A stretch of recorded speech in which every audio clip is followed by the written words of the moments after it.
Bienvenidos a Ifa Stories, donde la sabiduría ancestral se une con la narración moderna.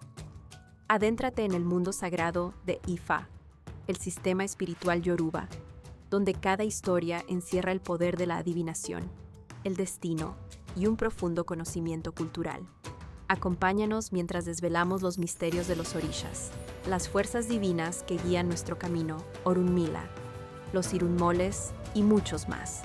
Cada historia es un puente entre el pasado y el presente, tejiendo lecciones atemporales que inspiran, iluminan y transforman. Abraza la sabiduría, honra la tradición y embárcate con nosotros en el corazón de Ifa. Suscríbete ahora y deja que las historias te guíen.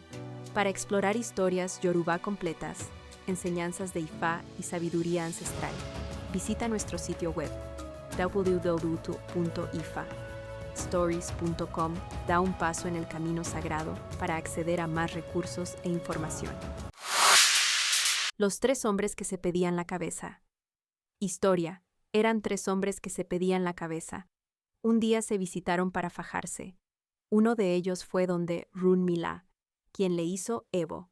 Se encontraron y uno de los que no había hecho Evo salió huyéndole al que sí lo había hecho y se metió en una cueva. El otro, que tampoco había hecho Evo, salió corriendo y se le partió una pierna. El que hizo Evo fue a casa de Runmila a contarle lo sucedido. Y entonces comenzó a llover mucho. El que estaba en la cueva no salió, y había tanta agua que murió ahogado. Y el otro, que tenía la pierna rota, también murió porque no podía caminar. Por esta causa, los familiares de ambos hombres culparon a Runmila y se confabularon para acabar con él.